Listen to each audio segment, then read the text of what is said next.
Level up your LA Kings experience with the new Vivid Seats Elite Seats. All the on-ice Kings action with even more exclusive access. Enjoy great seats to the game along with premier dining inside the Lexus Club with all-you-can-eat food and non-alcoholic beverages. Plus, get a free Team LA Kings item and parking with your purchase. Score your Vivid Seats Elite Seats tickets today and earn rewards on each purchase from the only ticket company that rewards you for buying. Experience it live with Vivid Seats, the official partner of the LA Kings. You're listening to an LA Kings podcast. For more episodes of this and every other Kings program, visit lakings.com/podcast. You're listening to All the Kings Men, the official podcast of the LA Kings. Now, here's your host, Jesse Cohen. All right, we are here to recap the series, really. We're not going to focus so much on Game 6, though we'll talk about it a little bit. Here to join me, Jack Jablonski. How are you doing today, Jack? You know, I feel like we've been here before. Yeah. I didn't take any notes last night. And the reality is that if it had not been a potential series-ending game, I probably wouldn't have gone into the office and done Kings Talk and Watch. I'm not feeling great. I didn't feel great yesterday, but I felt like, it was what it was, so I should go. Kings had a lead. Kings had 2 leads in the game. And I thought they played really well. And, I thought they lost. Sometimes you lose. It's not a big deal to lose a single game. But that's why in the playoffs you don't put yourself in a position to play well and still lose one game and ultimately lose the series. Yeah, I think that's well put. Of course, we can get into the bigger picture of what led to being put into an elimination game in Game 6, and I do agree when you say that they played well, but that was the type of game, in my opinion, that you didn't want to play against the Oilers. Yeah, in a loosey-goosey, more wide open. And type of game, and the Kings had 2 opportunities early in the game to play the game under their narrative, and that was they took a lead early, which we had done many times leading up to the playoffs. 4 out of 6 games, 5 out of 6 games. Well, not even that. I don't remember what, but yeah. Yeah, of course then. But what I'm referencing is even just the recipe that became the recipe for success for the Kings late in the season. Was you take an early lead, they did it twice, and then you held on to that lead and you made them play a game that they were uncomfortable playing. Now, of course, we know Edmonton is not uncomfortable trailing. It's been proven many times over against the Kings in the last 4 postseasons. But, of course, being able to take a lead and play in front was a recipe that the Kings had learned how to win from, and that slipped out of their hands within 5 minutes of the game twice, which can't happen in an elimination game. Yeah, I mean, it was so, you mentioned the timing of how quickly they lost the leads that they built, and I didn't realize it was that short, but it felt like every time, and it was only twice, but Byfield scores the first goal at 1:19 and Henrique ties it up at 3 minutes 4 seconds, and I it was like, oh come on, like you came out, you got this incredible early lead. Yeah, it was 1:45 and then 1:42. Now scramble mode for Henrique's and Connor Brown's funky goal. And then, of course, you fall into taking a penalty, and Edmonton capitalizes on the power play 1:45 after you take the second lead. But the 2 Kings goals were such an example of how to beat Edmonton, because one of the things that I felt separated the Kings in a good way from the Oilers going into the series was the Kings being able to take advantage of the Oilers' lackluster defense. And it not just, we saw in games 1 and 2 what putting pressure on their defense can cause and how many turnovers that can happen. But, you know, you go to the Byfield goal, and then the same thing with the Clark goal is the Oilers have shown that they struggle to track back and take advantage and be able to catch on to the trailer. You look at the Deneau goal in game one. Third guy high, Deneau comes in, their center doesn't come back. Their third guy high for them in their offensive zone didn't get back to cover Deneau. Same thing happened with Byfield scoring. He beat Draisaitl, in a race to the front of the net, and then the same thing happened with Clark. They completely lost Clark on the weak side coming into the zone. They didn't backtrack. And there were opportunities for the Kings throughout the series to continue to show that, or at least put the Oilers under pressure in areas where they have shown that they've struggled. And the Kings did it early, but then it looked like they just weren't able to put the pucks or put themselves within positions to continue to put the Oilers under pressure in areas where they've shown that they don't necessarily like to be. Two things somewhat related to what you just said.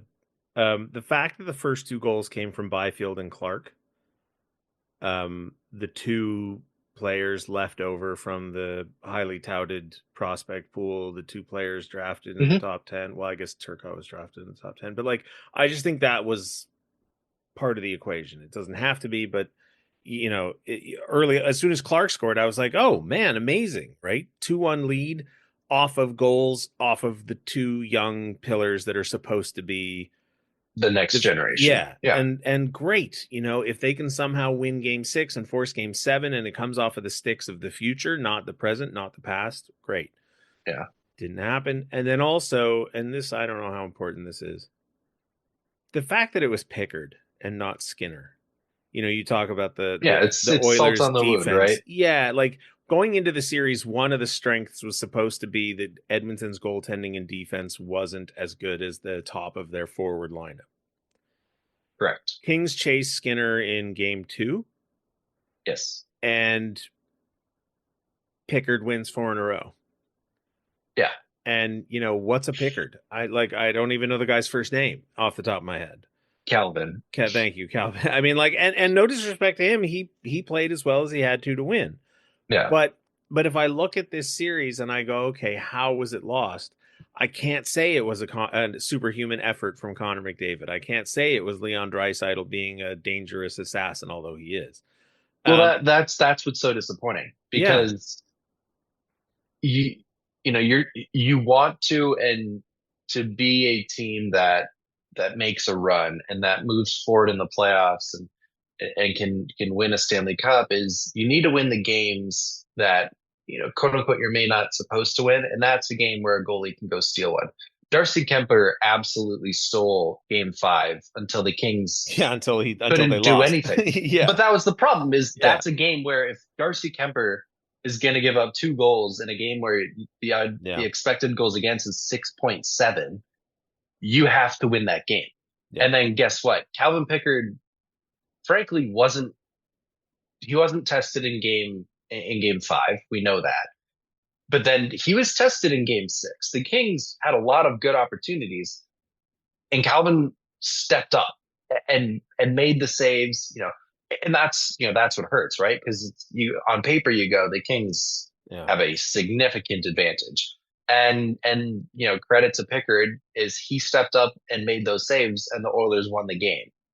That to me was the difference when you look at the goalie performances. Is they took advantage of when their goalie made saves that maybe he necessarily hasn't been known to make them, or this many in this game type of situation.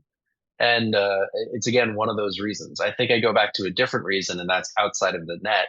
Is you talked about the combination of or frankly, it's the lack thereof in terms of the combination of depth scoring plus your top scoring in the same game.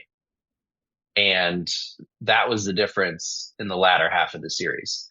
we got out to a great lead, 2-0 in the series, and that was because Kevin Fiala, Anze Kopitar, of course, Adrian Kempe Andrei Kuzmenko had an outstanding game too. But guess what? Other guys also got on the scoreboard. Quentin Byfield had goals in game 1 and game 2. And then as the series went on, there was no Adrian Kempe goal scoring. There was no Kevin Fiala goal scoring. And by all means, we got goals from Jordan Spence, Drew Doughty, or Anze Kopitar, I guess. Yeah. Brant Clark. Brant Clark and Quentin Byfield in a game 6 where you had to have it. But then again, where was the top end scoring? And that's proven to be what separates, the best teams from really good teams. And the Kings were a really good team this year. But when it mattered most is you needed both, and they only got one in the last 2 or so games. So someone called into Kings Talk last night and said, your best players have to be your best players, which is a phrase sports fans are familiar with. Yep, absolutely. And I said, yes, but it's but times that by at least 2 if your best players are the only guys that are playing. Right? Like Kevin Fiala played 20-something minutes last night. And in Kevin Fiala's defense, he got 2 points. Like he had 2 assists. Yeah. But I mean, I saw a shift, at least one, I'm sure there were more, where he was out there with Hellenius and Malott, I think, or maybe it was Turcotte. I don't remember. But the Spence goal was from Hellenius and Fiala. So, yeah. And you're right. And if you want to get into the quote unquote decision making, that of course is another beast or the another topic of conversation. But you're right, because if you want depth contributions, the depth has to play. And for many parts of the last the whole series, frankly, until game 6, when the depth players had phenomenal games, they didn't really have an opportunity. Yeah. So one of the things that I've been struggling with for the last 12 hours, however long it's been since the game was over, is if I'm running simulations on my Xbox of a season, the amount of time between losing in the playoffs in 1 year, in one season, and the next season, I don't know, if I'm running like a full season simulation, it's like an hour maybe for the computer to handle like running 82 games. And then you're right back into it and you're like, okay, this is where I messed up last year. This is the thing I'm going to tweak and fix. And okay, we're going back into it. The problem with professional, actual human being sports is it's a year. It's a calendar year, right? We're measuring these things in real time. And it's, in this case, 4 years. And so you look at this playoff series versus the playoff series in 2021-22, and you go, okay, well, what have we as an organization learned? What can we as fans point to that's significantly different? What is going on, and what changes need to or can be made to address shortcomings or flaws or whatever. So, there's in 2021-22, you go, well, listen, they didn't have Victor Arvidsson. They didn't have Drew Doughty. They hadn't been to the playoffs in however many years. They can't, they added a bunch of new players. They made it, Connor McDavid's incredible. Okay. So next year we'll have, next year we'll have this, next year we'll have that.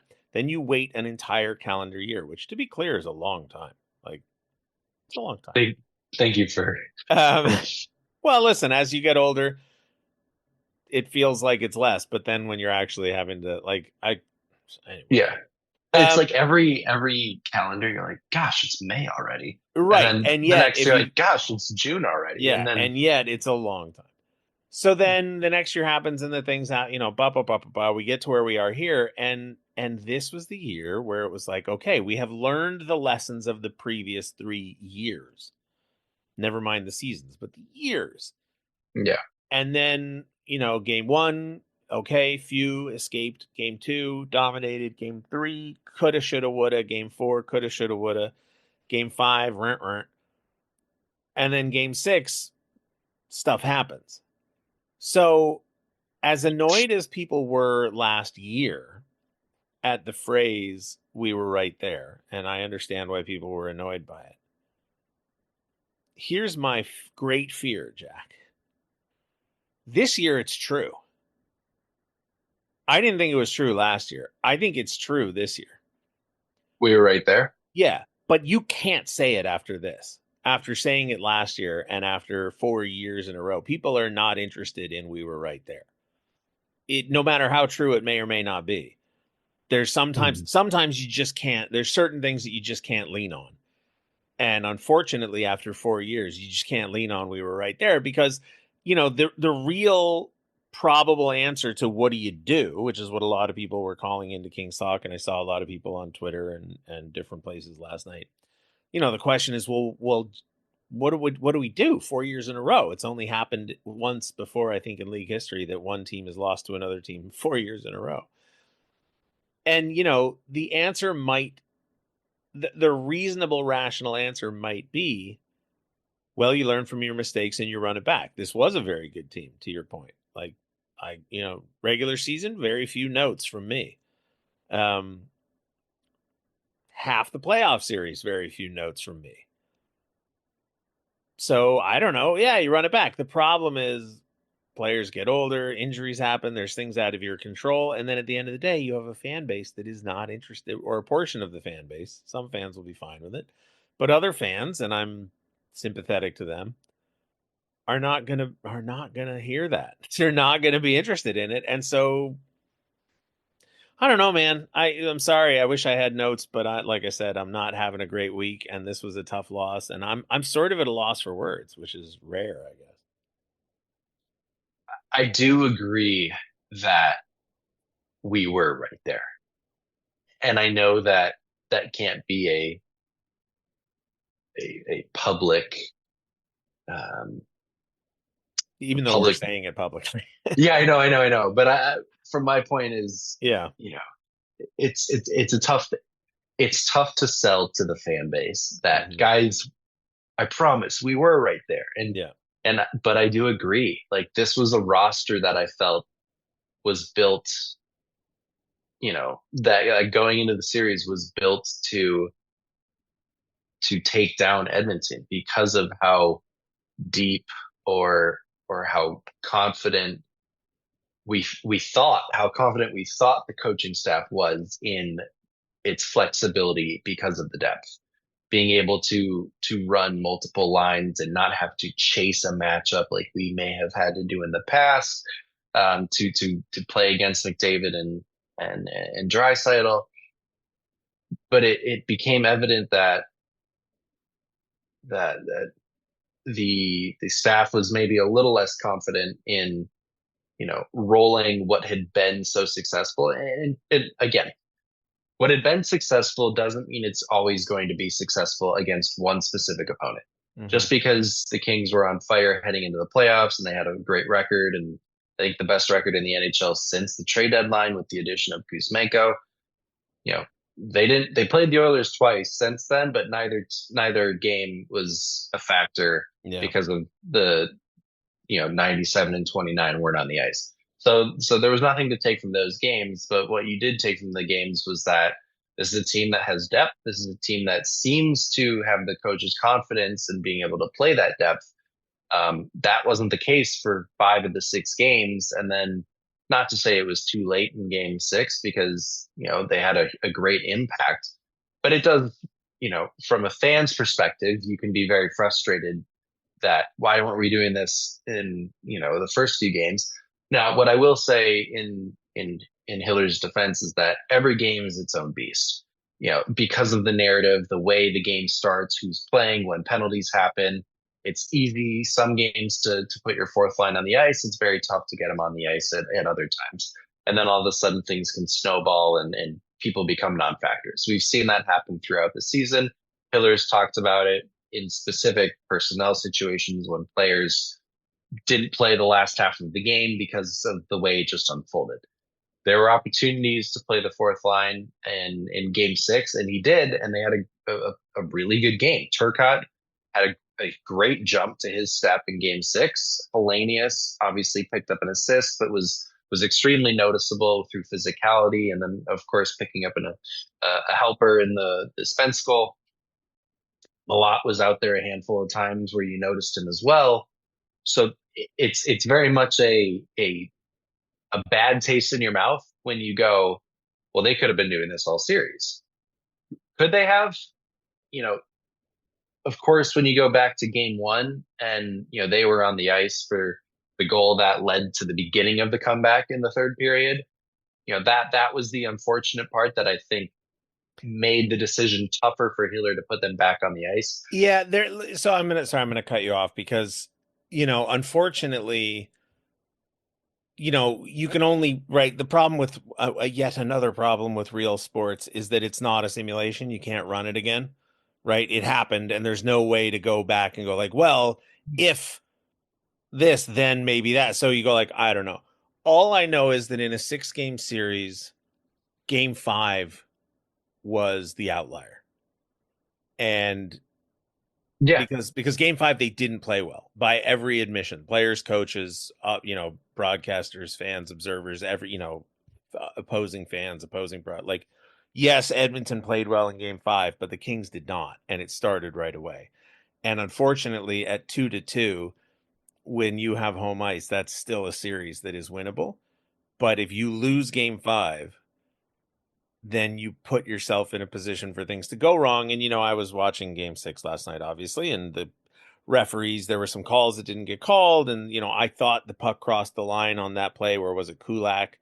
It appeared that he swiped the puck out from behind the goal line. I don't remember. Maybe it wasn't Kulak, but I mean, there were touchy moments in the last 5 minutes of the game, and you go, oh, well, the refs, oh, well, the reviews, oh, well, whatever. Don't put yourself in that position.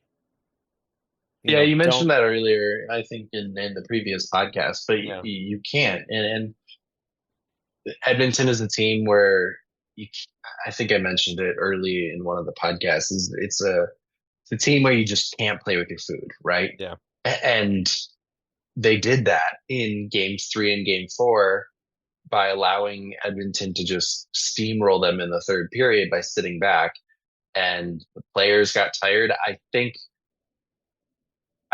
that it just had such a lingering effect, especially in game 5. I don't think the Kings did not start game 5 as they'd wanted, but they also didn't have the legs to make a true push at the end of the game. Yeah. Edmonton, when you're used to rolling 4 lines, or at least used to playing 3.5, 4 lines in a game, and you're playing at a higher pace against a team that is used to running 3 lines with 2 of the most freakish athletes in the world, they can play at that pace. The Kings showed that they couldn't in this series. And that's what happened as the series went on. And I think the decisions in game 3 and game 4 ultimately had a larger cost than just losing game 3 and game 4. It's one of the issues that galls me the most that it wasn't McDavid and Draisaitl that beat them in 5 and 6. And that's what's frustrating, right? Yeah. Because you can just say, well, 2 best players in the world, they do what they do. What are you supposed to do? Mm-hmm. And of course, when Adam Henrique, Trent Frederick, Evander Kane, Connor Brown, when that's the core contributors that that take you out of the playoffs, that's a tough pill to swallow, no question about it. And it hurts because your depth players showed up as well, but McDavid and Draisaitl also factored in with some helpers, and the Kings' top guys, it wasn't there at the end, and that may have been because of the legs, and maybe it was just because we underestimated, I guess, the effectiveness of Edmonton's depth. It's, I don't know, man. It's going to be difficult because, well, for a million different reasons, as we've laid out, and I don't want to just keep harping on why it's going to be difficult, but it's all I've got today. The perception, whether correct or not, because I don't want to take too much away from Edmonton, right? Like, Edmonton won. But the perception is, and I think will be, that for whatever way you want to dole out the responsibility, because I don't think it's simple, is that this was self-inflicted, right? Whether the team sat back, whether they were told to sit back, whether players couldn't clear the puck, couldn't hit empty nets, couldn't get this, there are 29 seconds left before they had a 3-1 lead. And, it's not all on one person in any of the games, but at the end of the day, it feels very much like this is a series that they could have, should have, and would have won had things gone differently. And that's, every season we ask our 10 biggest questions, and we talk about question marks, and it's, if this and what if that and what if that and what if that. And now we go into an off season having to look back at a bunch of ifs. I think I used the phrase a basket full of ifs the other day. And like I said, it's not a simulation. We can't run it back. So if the perception is almost universal that it was self-inflicted, then the question becomes, okay, well, what do you do about that? How do you fix that? And if the answer, like I said, I'm just going to repeat myself today. Apologies. If the answer is, well, we just run it back and we learn from our mistakes, I don't know, man. Like, I don't know if the fans are going to be on board with that. There are players who need new contracts. I mean, like, I don't want to get into the offseason conversation too early, because God knows we'll have plenty of time for it in the offseason. But, things impact other things. And so you go like, well, I don't know. What what happened mean for what will happen? And it's hard. That was the philosophical sentence there. I like that. Well, man, that's all I got. What I will say is I think that we learned here's what I'll say. What you have to sell is two different things, right? It's building a roster that you can, quote unquote, convince the fan base can beat the Edmonton Oilers.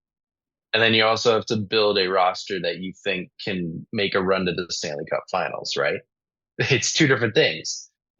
Now, they, of course, in my opinion, they do cross over. It's not two different rosters, so to speak.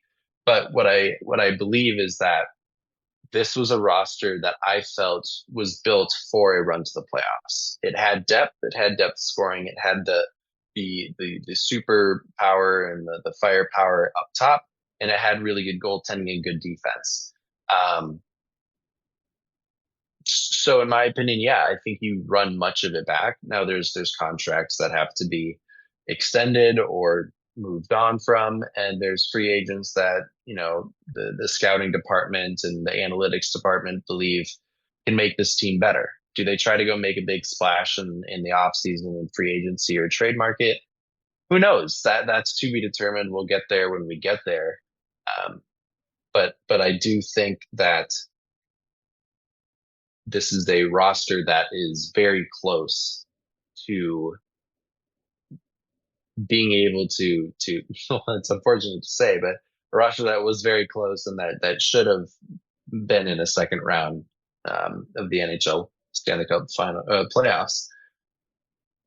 The only issue, not the only issue, but one big issue is that there's a solid chance Anze Kopitar has 1 year left in his career.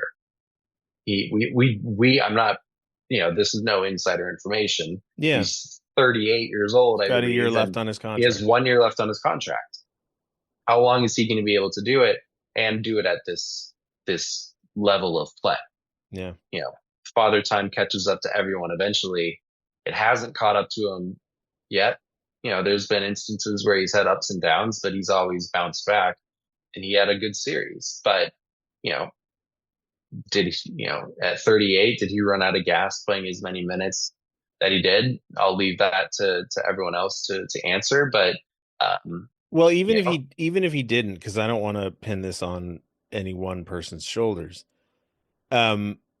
He's got 1 year left on his contract. Adrian Kempe has 1 year left on his contract, and whether or not they wind up playing Edmonton again next year because, I mean, they didn't have to play Edmonton this year, right? There were opportunities to not play Edmonton over the course of an 82 game season. That's 2/3 of your top line, and Andrei Kuzmenko is an unrestricted free agent this summer. So, I've seen people say, well, move player X out and move player Y up to take his spot and you'll be fine. And I just go, I beg your pardon, but you don't know that. Like, I'm sorry. Like, you just don't know what one player is going to do in a different role. And Jim brings this up all the time whenever I want to praise players in the bottom of the lineup, right? I say, listen, Jordan Spence played however many games without being on the ice for a goal against. And Jim will say, yes, but he's only playing so many minutes a night and he's playing against lesser competition. It's just because that's true doesn't mean that he should be getting more minutes, because those numbers don't necessarily translate. And so, it's like, I don't think that next year should be ignored at the expense of the future. But one of the things that Dean Lombardi did that led to the team's success was mortgaging the future for the present, trading a bunch of first round picks, trading a bunch of younger players to get the players to win right now. It happened to work out. They won right now, or 10 years ago. But then after that, right, it was very difficult to rebound from that. And that's why the team drafted second overall and had Quentin Byfield and Brant Clark and Alex Turcotte, et cetera. I mean, that's the ebbs and flows of sport, right? 100%. I'm just saying, like, next wants... year, like, we do have to worry about the 2025-26 season, but we shouldn't lose track of the 2026-27 season. Yeah. And it's entirely possible, just through circumstance, that for example, the entire top line doesn't have a contract with the LA Kings in 2026-27. Now, Adrian Kempe can sign a contract. Andrei Kuzmenko can sign a contract. Andrei Kopitar may discover the fountain of youth and decide not to retire. I don't know. But, like, that's a problem. That's three guys who are very, very good and put up a lot of points down the stretch. And we can't just sort of shrug and go like, well, next year, but who cares about the year after that? I don't know, Jack. I'm spiraling. I don't know what to do. I don't know what to say. I mean, you're right. Every manager and his team, in terms of the front office, has an opinion on what their window is, right? Do they look at the window as, we can only win a Stanley Cup if Andrei Kopitar and Drew Doughty are on this team? Or do they believe, and therefore you have to, like you said, spend all those first round draft picks to go load up for next season because this is it? Yeah. Or is this well, when they come off the books, then we've got an extra $17 million and we can go pick up X, Y, and Z in the 2027, off season. It sounds like a crazy thing to say, but these are all conversations that are had consistently when it comes to talking about the future, projections, who's free then. We have people within this organization staff that's their job, to look that far ahead. It's that's why this is a multi-million or billion-dollar industry of entertainment, is that that matters just as much, if not more, than the present itself as well. So yeah, it comes down to where management sees their window. Of course, if Andrei Kopitar is at one point, which will happen, although it seems crazy to say, is no longer an LA King, then all of a sudden Quentin Byfield's playing on that top line, and that's where you expect more and more points, and then you've got to fill, instead of saying, oh, we need to fill the first line, maybe it's fill a second line center, and so on and so forth. Like I said, we've gotten a little bit slightly off topic from the playoff series, but ultimately, I still do believe that this is a roster that was very, very close, and it from making a run, not just past the first round, but also there seems to be an identity that had been successful. And what's the most disappointing part is that it definitely feels as if we kind of gave it away. Yeah. And that's going to make it a really long off season. Jack, I'm going to wrap it up right here because we're just going in circles, and frankly, I'm in a bunch of pain this morning. So apologies, Kings fans, but keep your eyes and ears open. We will have more content all summer long. We'll get into draft coverage. We'll do the 10 questions about the offseason, and I'm sure there will be contract news about various different things. Yeah, exactly. Every summer, some stuff happens. So thank you for listening all season long. I'm sorry that it basically comes down to me saying we were right there. And, new episodes coming soon. Thanks for listening.